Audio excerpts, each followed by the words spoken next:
వెంకటేశుని చరితము వింటే కన్యల మాటలు వింటూ స్వామి చిరునవ్వులనే చిందించే శ్రీనివాసుడు అందరు నన్ను సిరులన్నవి నాకు లేవు అందరిలో నా చక్కగా ఉన్న కన్యక ఎదుటే కానిది చూడదెక్కని అందరూ కలిగిన సుందరాన్ని ఎవరే నీవు నిన్నే చూసిన తరుణములో నా నామది ప్రేమతో నిండెనుగా నా హృదయేశ్వరి నీవేనంటూ ప్రేమతో స్వామి పలికెనుగా వెంకటేశుని చరితము వింటే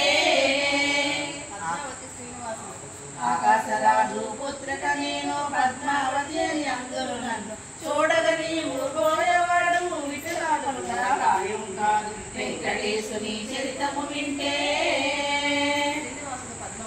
కులమన్నది నాకు లేనే లేదు అన్ని మతములు నావేగా నన్నే నీవు పెండ్లి ఆడిన ముల్లోకాలు నీవేను వెంకటేశుని చరితము వింటే